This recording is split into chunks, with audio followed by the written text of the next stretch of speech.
नमस्कार दोस्तों, मैं हूं प्रविंदर सैनी। दोस्तों, आज हम बात करेंगे झज्जर जिले को लेकर, क्योंकि झज्जर नगर परिषद का समय जो है चुनाव का तकरीबन 1 साल से भी कम का बचा हुआ है। और ऐसे में अब कयास ये लगाए जा रहे हैं कि आखिरकार इस बार कौन चुनाव लड़ेगा, क्योंकि तमाम ऐसे उम्मीदवार हैं जो अब अपनी दावेदारी ठोक रहे हैं, जो अब जनता के बीच में जा रहे हैं और टिकट का दावा कर रहे हैं। दूसरी तरफ कुछ लोग ऐसे भी हैं जो निर्दलीय चुनाव लड़ना चाहते हैं और पार्षद का चुनाव भी लड़ना चाहते हैं। तो ऐसे में अब लोगों के मन में यह सवाल उठ रहा कि आखिरकार इस बार बीजेपी किसको टिकट देगी, क्या कांग्रेस टिकट देगी या नहीं देगी, और निर्दलीय कौन से वो चेहरे हैं जो इस बार चुनाव लड़ेंगे। और इसी विषय पर चर्चा करने के लिए हमारे साथ राजनीतिक मामलों के जानकार वीरेंद्र राठी हमारे साथ मौजूद है। राठी साहब, आपका स्वागत है। आपका बहुत बहुत धन्यवाद। सभी दर्शकों को मेरी तरफ से नमस्कार। राठी साहब, फिलहाल जिले सिंह सैनी जो है चेयरमैन है झज्जर नगर परिषद के, और इनका कार्यकाल जो है 1 साल से कम का बचा है। तो ऐसे में आपको क्या लग रहा है कि कौन कौन लोग हैं जो बीजेपी की तरफ से टिकट के दावेदार हैं, जो लाइन में लगे हुए हैं? देखो, प्रमुख रूप से जितने भी चेयरमैन के प्रत्याशी हैं वो मेजोरिटी में वो प्रत्याशी ये चाह रहे हैं, तकरीबन प्रत्याशी, कि मुझे भाजपा का निशान मिले। लेकिन निशान तो एक को मिलेगा। पिछली बार जिस प्रकार से जिले सिंह सैनी जी को पार्टी ने प्रत्याशी बनाया और बहुत अच्छे मार्जिन से वो जीत करके गए, तो एक तो बात ये है कि भाजपा शायद दूसरी बार जिले सिंह जी को मौका नहीं दे, क्योंकि और भी पार्टी के अंदर वर्कर हैं, पदाधिकारी हैं, बाकी लोग भी चाहते हैं कि भाई हम भी चेयरमैन बने। तो उनमें 2-3 युवा नाम काफी चल रहे हैं। एक तो भारतीय जनता पार्टी से टिकट की जो उम्मीद कर रहे हैं, जो चाह रहे हैं, वो गीतांशु चावला जी हैं। पार्टी के समर्पित और सक्रिय कार्यकर्ता हैं। शहर के हर समाज सेवा के लिए जो कोई भी बात आती है उसमें आगे रहते हैं। चाहे आप किसी भी मोहल्ले के अंदर कीर्तन देखो, सामाजिक कार्यक्रम और देखो, उनके अंदर जनता के साथ रहते हैं। और जिस भी वार्ड की कोई मांग इनके पास आती है, कोई समस्या आती है, तो उससे चेयरमैन साहब से मिल करके, अधिकारियों से मिल करके उसका निवारण करवाते हैं। और एक प्रत्याशी भारतीय जनता पार्टी की तरफ से हैं जो टिकट की उम्मीद में हैं,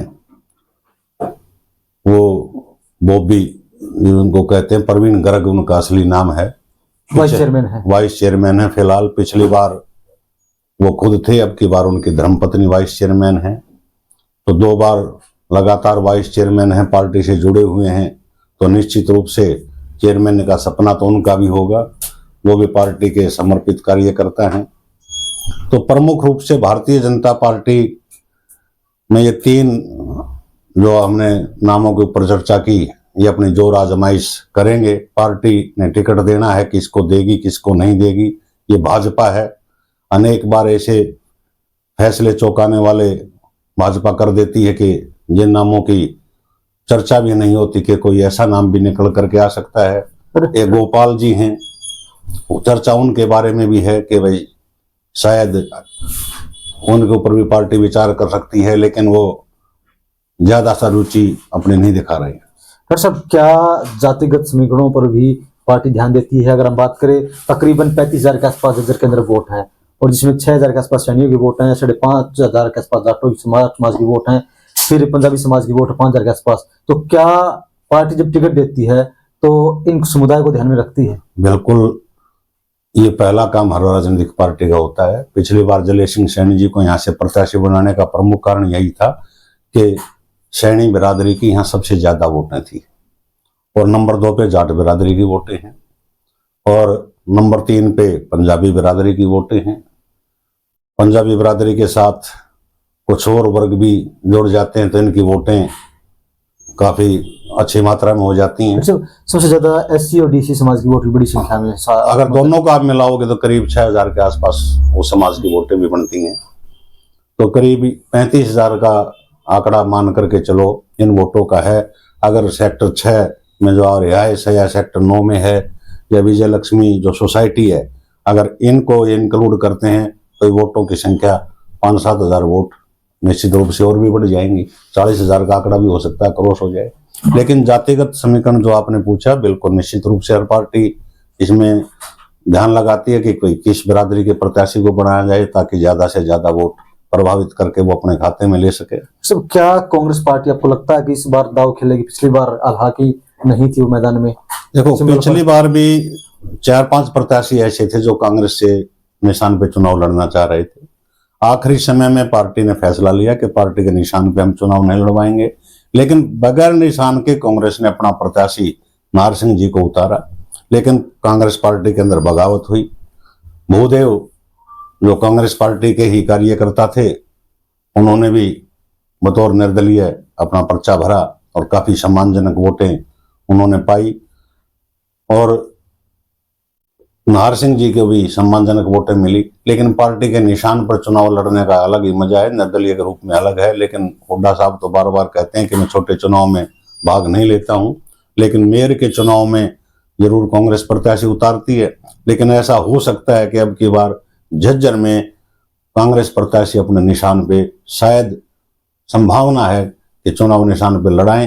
तो आज भी कांग्रेस पार्टी के अंदर जो अगर निशान पे लड़ाएंगे या वैसे समर्थन देकर के लड़ाएंगे तो वही 4-5 प्रत्याशी आज कांग्रेस के अंदर आज भी हैं, जिनमें नाहर सिंह जी हैं, सुभाष गुर्जर जी हैं, 3 बार लगातार जो पार्षद रहे हैं टेकचंद गुर्जर जी भी हैं, भूदेव जी भी हैं, एक दो प्रत्याशी और भी हैं, महावीर जी ने तो कांग्रेस तो छोड़ ही दी है।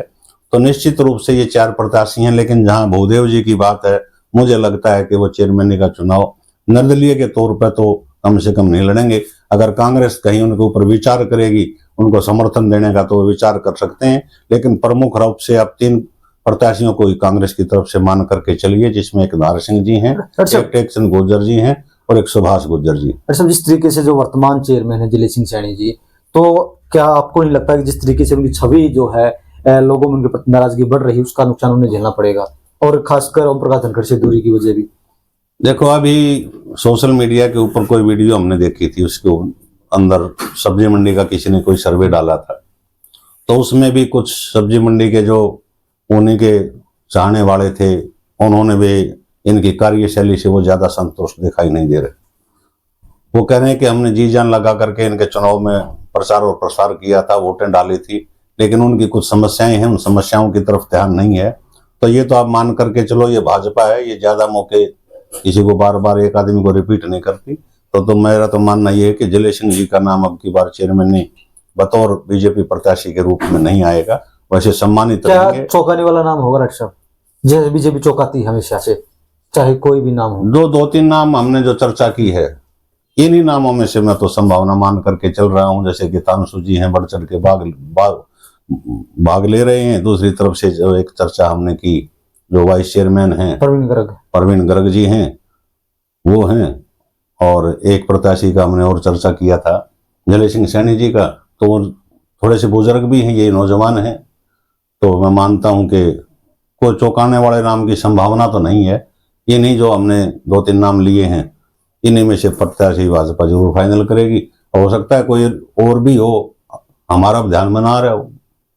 तो चलिए दोस्तों, कहीं ना कहीं जिस तरीके से अब चुनाव में 1 साल से भी कम का वक्त बचा है, और ऐसे में तमाम जो लोग हैं अब जनता के बीच में जा रहे हैं, और टिकट की चाह भी है, लेकिन कुछ लोग निर्दलीय भी हैं और कुछ लोग ये भी चाहते हैं कि उन्हें दूसरी पार्टियों से भी टिकट मिले। लेकिन ये अभी फिलहाल नहीं क्लियर है कि क्या दूसरी पार्टियां टिकट देंगी बीजेपी के अलावा या नहीं देंगी। डॉक्टर साहब, हमसे चर्चा करने के लिए आपका बहुत बहुत धन्यवाद। बहुत शुक्रिया।